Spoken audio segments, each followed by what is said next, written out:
سلامت عنهابلي اب كل كورنعت عالم كوينكم مدبات مرهب نيوز اب مكهتال تركبوا فتوات تهاتلتي لو ما عندهم كم تلمود حدش حبريتها حيزنا لكم نباهم متينا لنا اتي لو ما عندن كان عندنا نتبتاتهم كزخاخركم سراوي تግራይ አርሚ 70 ናይ ኢትዮጵያ ስትራቴጂካዊ ድሮን ወቂዑ ድሕሪ መውዳቁ ኣብ ደማዚን ዝተባሃለ ከባቢ ከም ዝተሐምሸሸ ተረጋጊጿሎ እዘን ቅድሚ ክልተ መዓልቲ ዝተሐምሸሸ ድሮን ናይ ኢትዮጵያን ናይ አርኤስኤፍን መን ከም ዘውዳቀን ብማሕት ከም ዘውዳቀት ዝበለ ሓድሽ ሓበሬታ በፂሕናሎ እዚ ብዝርዝር ናባኹም ክነብሎ ኢና እዚ ከምዚ ኢሉ እናሃለወ ድማ ኣብ ሕመራ ዝርከቡ ወረርቲ ሓይልታት ካብ ዝተፈላለዩ ከባቢታት እናሃደሙ ናብ ሓደ ቦታ ይእከቡ ከም ዘለውን ኣብቲ ከባቢ ዓብዪ ራዕዲ ተፈጢሩ ከም ዘሎን አርሚ 70 ድማ ኣብቲ ከባቢ ተዳሎ ከም ዘለን ዝበፅሐና ሓበሬታ ኣቃሊዑሎ እዚ እውን ብዝርዝር ክንሪኦ ኢና ኣብ ውሽጢ ኣሃዱታት ሰራዊት ትግራይ ኮይኖም ሓበሬታ ንፀላእ ዘሕልፉ ዝነበሩ 17 ዕሱባት ብውሕሉል መንገዲ ኣብ ትሕቲ ቁፅፅር ከም ዝውዓሉ ዝበፅሐና ሓበሬታ ኣረጋጊፁሎ እዚ እውን ብተመሳሳሊ ናባኹም ክነብሎ ኢና ሕዚ ናብ ዝርዝሩ ክሕልፈኩም ቅድሚኡ ግን እዚ ሓበሬታ እዚ ናብ ኩሉ ሕብረተሰብና ንኽበፅሕ ሼር ምግባር ኣይትረስዑ ላይክ እናገበርኩም ድማ ጀምርዎ ክብለኩም ይደለኹ ብረት ተኸታተልቲ ምክንያቱ እዚ ሓበሬታ እዚ ዝናዓቕ ስለ ዘይኮነ ናብ ኩሉ ማሕበረሰብና ድማ ክበፅሕ ስለ ዘለዎ ኣብ ውሽጢ ዓድን ኣብ ወፃን ትነብሩ ኩላትኩም ተጋሩ ኩላትኩም ፈተውቲ ተጋሩን እዚ ሓበሬታ እዚ ሼር ንክኸውን ናብ ኩሉ ህዝቢ ንክበፅሕ ሓደራኹም ክብለኩም ይደሊ ሕዚ ናብቲ ናይ መጀመርያ ሓበሬታና ክሕልፈኩም ኣብ ሕመራ ዝርከቡ ወረርቲ ሓይልታት ካብ ዝተፈላለዩ ከባቢታት እናሃደሙ ናብ ሓደ ቦታ ይእከቡ ከም ዘለዉ ካብቲ ከባቢ ዝበፅሐና ሓደ ሓበሬታ ኣቃሊዑሎ ኣብ ሕመራ ዝርከቡ ወረርቲ ሓይልታት በብእዋኑ ካብ አርሚ 70 ኮነ ካብ ብውሽጢ ትግራይ ዘሎ ናይ ቲዲኤፍ ሓይልታት ክመፆም ዝኽእል ወቂዒት ስለ ዝፈልጡ ሕዚ እውን ኣብ ዓብዪ ምጭንናቕ ከም ዘለውን ኣብ ዓብዪ ሃንደፍደፍ ከም ዝኣተውን እዩ ዝነገር ዘሎ ብረት ተኸታተልቲ እቲ ሕዚ በፂሕና ዘሎ ሓበሬታ ካብ ባዕሎም ካብ ዳንሻ ካብ ሕመራ በፂሕና ዘሎ እዚ ሓበሬታ እዚ ሓበሬታ ዘመላኽቶ ድማ እንታይ እዩ እቲ ሰራዊት ትግራይ ዝገብሮ ዘሎ መንቅስቃስ እቲ እዋናዊ መንቅስቃስ ኣብ ከባቢታት ተከዘ ዘሎ መንቅስቃሳት ናይ ቲዲኤፍ ከምኡ ድማ እቲ ብሕመራ ገፅ ብሸረሪና ወይ ከዓ ብሱዳን ገፅ ዘሎ ናይ አርሚ 70 መንቅስቃሳት ሕዚ ብዝለዓለ ደረጃ ኣስጊእዎም እዩ ዘሎ እዩ ዝብል ሓበሬታ ሕዚ በፂሕና ዘሎ እዚ ሓበሬታ እዚ ብቐሊሉ ዝረአ ነገር ኣይኮነን ክቡራት ተኸታተልቲ እቲ ናይ ቲዲኤፍ ድልውነት እቲ ናይ አርሚ 70 ድልውነት ሕዚ እውን ነቶም ፀላእትና ሓፍዘቕ እዩ ዘብሎም ዘሎ ሕዚ እቲ ዝበፅሐና ሓበሬታ እንታይ እዩ ዝብል መሲልኩም ክቡራት ተኸታተልቲ ኣብ ዝተፈላለዩ ከባቢታት ኣብቲ ናይ ሸረሪና ግንባር ዝበሃል ኣብኡ ዓስኪሩ ዝነበረ ሰራዊት ናይ ኢትዮጵያን እቲ ዘብዒ ተከዘ ኢሎም ዝፅውዕዎ እቶም መፍትሒ ምዕራብ ትግራይ ዘለዉ ወረርቲ ሓይልታትን ንሱ ሕዚ ብጣዕሚ ተደናጊፁ ስለ ዘሎ ናብ ሓደ ከባቢ ይከበሎ ናፍቲ ናይ ሕመራ ዝበሃል ከባቢ ናፍቲ ናይ ባዕሎም ግንባር ዘለዎም መዋፈሮም ዘሎ ናብኡ ሓይሉ ንኸሰባስብን ከም ብሓዱሽ ሰሪዒቱ ንኸስተኻኽልን ንድሕሪት ይምለስ ከም ዘሎን እዩ እቲ ዝወፅ ዘሎ ሓበሬታ ኣቃሊዑ ዘሎ ክቡራት ተኸታተልቲ እዚ ድማ እንታይ እዩ እቲ ናይ አርሚ 70 ምንቅስቃስ እቲ ናይ አርሚ 70 ድልውነት አርሚ 70 እንታይ ትገብር ከም ዘላ ብጭቡጥ ዝረአ ዘሎ ነገር እዩ ብጭቡጥ ዝፍለጥ ነገር እዩ እቶም ወረርቲ ሓይልታት እቶም ፀላእትና ድማ ኩሉ ነገር ዝፈልጥዎ ነገር እዩ ብዛዕባ አርሚ 70 ሕዚ እውን አርሚ 70 ዓበይቲ ዝበሃሉ ተጋድሎታት እናፈፀመት እያ ትርከብ ሕዚ እውን እቲ ንቅድሚት መሬትና ሓራ ንምውፃእ ኣብ ዝቐረባ ግዜ ኣብ ዝኾነ ይኹን ግዜ ተላዒላ መሬታ ሓራ ንምውፃእ ክትገብሮ ትኽእል ስጉምትታት ክትወስዶም ትኽእል ስጉምትታት ሕዚ እውን ንሱ ኣብ ተዳሎ ስለ ዘላ ስለ ዝፈለጡ እቶም ወረርቲ ሓይልታት ሕዚ ኣብ ዝለዓለ ወጥሮ እዮም ኣትዮም ዘለዉ እዞም ሓይልታት እዚኣቶም ድማ ሓይልታቶም ኣሰባሲቦም እቲ ዝተበታተነ ሓይልታቶም እቲ ናይ መከላከያ ሓይሊ ድማ ካብቲ ከባቢ ንኸይወፅእ ንኽገብሩ ከምኡ ድማ እቶም ኣብኡ ዘለዉ እቶም ናይ ወረርቲ ሓይልታት ዘዳለውዎም እቶም ናይ ዘብዒ ተከዘ ገለመለ ዝብልዎም ሸፋቱ ድማ ስርዒቶምን ሓይሎምን ከም ብሓዱሽ ኣኻኺቦም ናፍቲ ከባቢ ንምውፋር ንስዮም ሕዚ ንድሕሪት ተመሊሶም ዝበሃል ዘሎ እቶም ንድሕሪት ዝተመለሱ ሓይልታት ድማ ከም ብሓዱሽ ምስቲ ካብ ላዕሊ ዝመፅእ ናይ ብልፅግና ኦሮሞ ትእዛዝ ተመሓይሹ ነቲ ከባቢ ከም ብሓዱሽ ክሕዝዎ ከም ዝኾኑን አርሚ 70 ወይ ከዓ እቲ ናይ ቲዲኤፍ ምድላዋት ሕዚ እውን ኣብ ሓደጋ የእቲና ዘሎ ክብሉ ከም ዝተዛረቡን ከም ዝገምገሙን እዩ ዝወፅእ ዘሎ ሓበሬታ ዘመላኽት ዘሎ እቶም ኣዘዝቲ ዝበሃሉ ናይቶም ኣብኡ ዘለዉ ወረርቲ ሓይልታት ኣዘዝትን እቶም ናይ መከላከያ ኣዘዝትን ድማ ሓበራዊ ዝኾነ ገምጋም ከም ዘካየዱን ዙርያ ምላሽና ብሰራዊት ትግራይ ንኽበበለና ኢና እንታይ ኢና ንርኢ ዘለና ኣባና እንታይ ዓይነት ድልውነት ኣሎ ኢሎም ከም ዝገምገሙን እቲ ዝወፅእ ሓበሬታ ሓበሬታ ኣቃሊዑ ዘሎ እቶም እሙናት ምንጭታትና ከም ዘካፈሉና ተኮይኑ ከዓ ኣብዚ ግዜ እዚ ኩሉ ስታንድ ባይ ክኸውን ከም ዘለዎ ኣብ ተጠንቀቕ ክኸውን ከም ዘለዎ ኢሎም ከም ዝኣወጁ ዘሎ ሓበሬታ ቃልዑ ዘሎ ማለት እዩ። ክብረት ተኸታተልቲ እዚ ማዕረኽ እንደገና ሕዚ እውን ኣብ ውሽጦም ዓብይ ዝበሃል ወጥሪ ፈጢሩ ከም ዘሎ ኣርሚ 70 ኣርሚ እተን ኩለን ናይ ዙርያ ምላሽ ኣብ ትግራይ ኣብ ሸረሪና ዘለዋ ቲዲኤፍ ኣህዱታት ናይ ቲዲኤፍ ድማ ማዕረኽ እንደገና ኣብ ወጥሪ እትኖም ከም ዘለዋን ትግራዋይ ሕዚ እውን ግዝኣቱን መሬቱን ኣወፊዩ ክድቅስ ከም ዘይኽእል ዘርእያ ያሉ መደንገጥ ዝኾነ ስጉምትታት ክወስዳ ኣብ ቀረባ ጊዜ ድማ ግዝኣትና ሑመራ ክምለሶ ከም ዝኾነ ዘረጋግፅ ተግባር ከም ዝኾነ እዩ ተረጋጊፁ ዘሎ። ሕዚ እውን እዚ ንህዝብና ብጣዕሚ ዘሐጉስ ነገር እዩ። እቶም ጸላእቲ ድማ ኣብ ዝሓለፈ ነንባዕሎም ተተኺሶም ከም ዝነበሩ ነገርናኩም ነርና ኢና ክብረት ተኸታተልቲ በብእዋኑ ነንባዕሎም እናተተኸሶም ዝርከቡ ኣብ ሑመራ ጥራይ ኣይኮነን ነንባዕሎም እናተተኸሱ ዝርከቡ ኣብዚ ብቀረባ ቅድሚ 2 መዓልቲ ኣብ መንጎ ወሎን ኣብ መንጎ ዓፋርን ዝርከብ ቦታ ናይ መከላከያ ሓይልታት ነንባዕሎም ተተኺሶም ንስኻ ኣምሓራ ኢኻ ንስኻ ኦሮሞ ኢኻ ብምባሃል 6 ኣባላት ሓይልታት ናይ መከላከያ ክሞቱ ከለዉ 4 ድማ ቆሲሎም ኢልናኩም ኢና ክብረት ተኸታተልቲ። ሕዚ ናቱ መቐፀልታ ክኸውን ዝኽእል እውን ኣብ ሑመራ እውን ብዝሓለፈ ቅድሚ ሓደ ሰሙን ብዝተፈላለዩ ከባብታት ነንባዕሎም ተተኺሶም ነይሮም። እዚኣቶም ድማ እቲ ኣብቲ ከባቢ ዘሎ ወራሪ ሓይልን ኣብ መንጎ መከላከያን ኣብቲ መንጎ ዘሎ ወራሪ ሓይልን እዩ ክብረት ተኸታተልቲ። ኣብ ዝሓለፈ እንታይ ክብል ሰሚዕና ነርና መሲልኩም እቲ ኮነሬል ደመቀ ዝበሃል ተኡ ዘሎ ኣዛዚኦም ንዓና ንዘብዕተ ከዘ ተባሂሉ ዝፍለጥ ናይ ወረርቲ ሓይልታት ናይ ሸፋቱ ስብስብ መከላከያ እዩ ዝሕግዘና ንሕና ንሃገር ጠቐምቲ ኢና ንሃገር ከም ዓንዲ ሕቆ ኮይና ክነገልግል ኢና ስለዚ እዩ ከዓ መከላከያ ዝሕግዘና ዘሎ ክብል ተሰሚዑ ነይሩ። እዚ ስቂሉ ዝተዘረበ ዘረባ ኣይኮነን ክብረት ተኸታተልቲ። እዚ ዘረባ እዚ ስትራቴጂካዊ ዝበሃል ዘረባ እዩ። ምእንታት መከላከያኡ ዘሎ ካብቶም ዘብዕተ ከዘ እምነት ንኸይስእን ካብቶም ዘብዕተ ከዘ ዝኾነ ይኹን ትንኮሳ ከይበፅሖ መጥቃዕቲ ከይበፅሖ ነንባዕሎም ከይፈላለዩ ምእንታን ኮነ ተባሂሉ ስትራቴጂክ ዝኾነ ኢንተርቪው ይገይሩ ቅድሚ ሕዚ ተዛሪቡ ዘይፈልጥ ብዛዕባ ናይ መከላከያ ተዛሪቡ ዘይፈልጥ ኮነሬል ደመቀ ሕዚ ውፅእ ኢሉ እዚ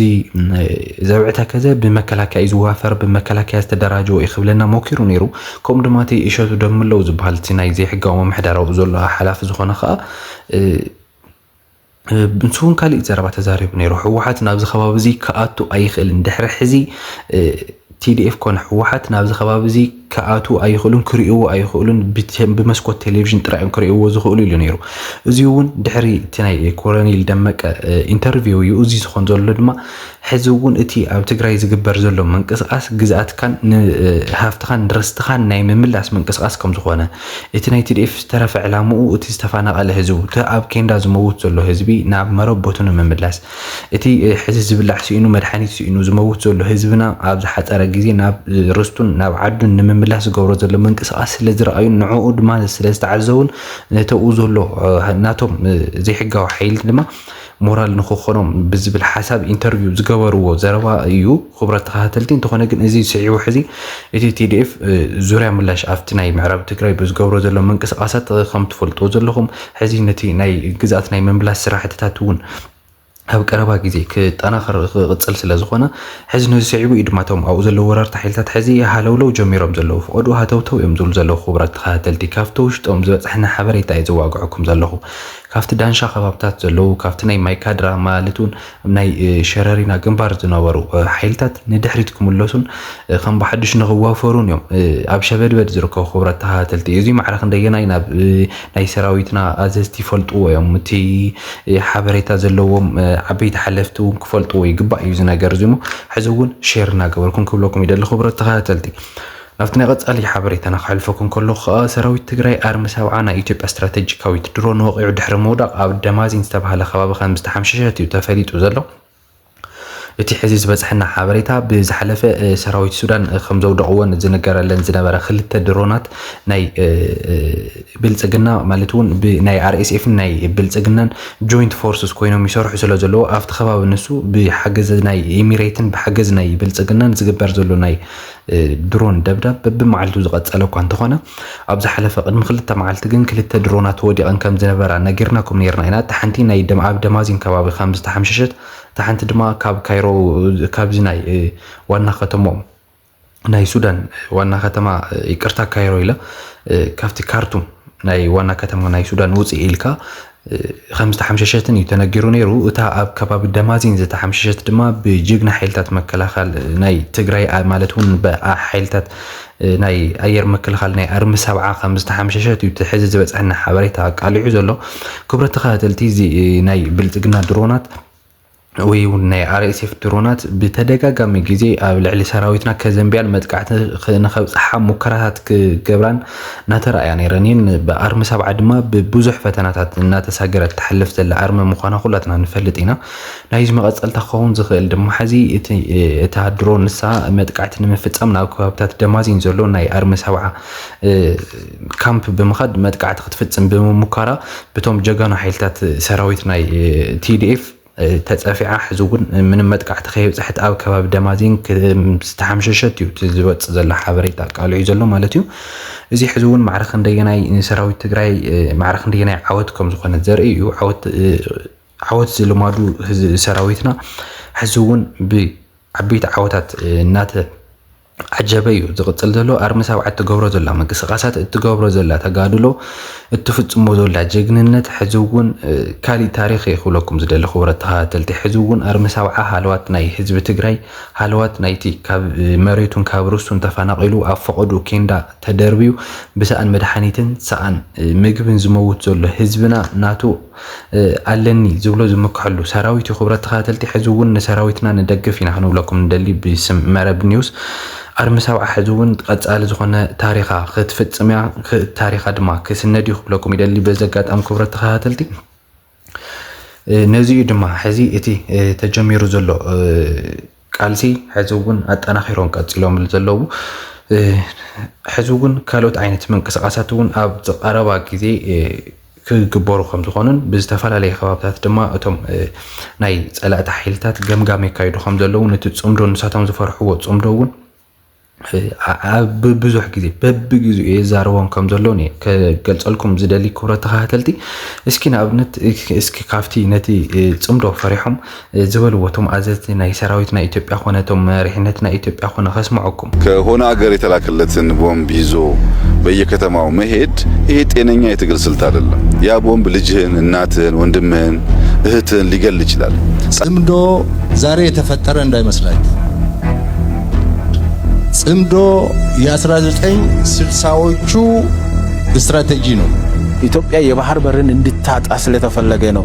ኤሪትሪያ ከኢትዮጵያ እንድትገነጠል ጭምር የተደረገው ትላንት የዘሩት መርዝ ዛሬ እንደ አዲስ ሊበቅል ሲሞክር ይታያል ስሙን ጽምዶ አሉት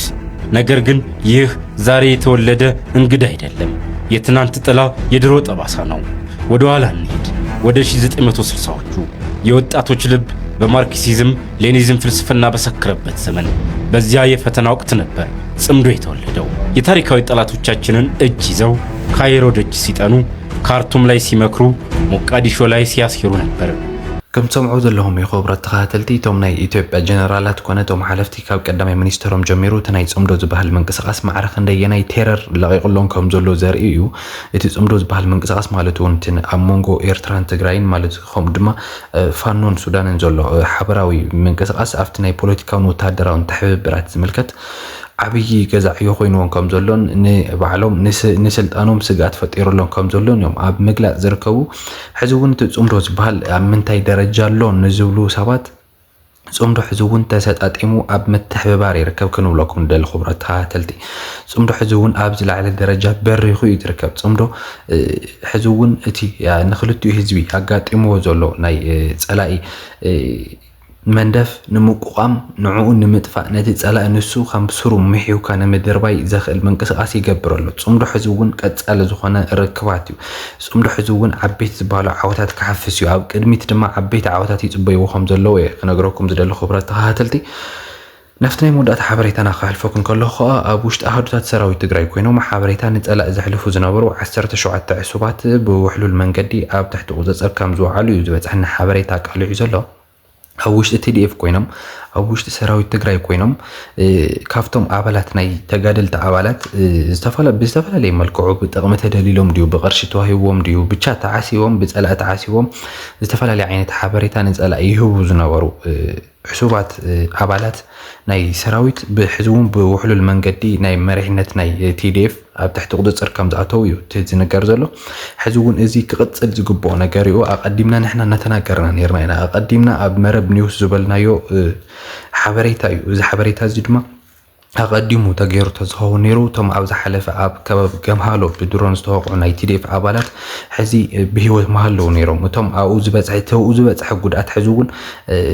كندو زأكل أيم بزح نيرو بسرون كافت خباب زوج حبريت أنت زيه له نيرو وتدرون نسونا ونافت خباب النسو أيم مزح نيرو تخونا جن أقدمنا سزاربنا ينكر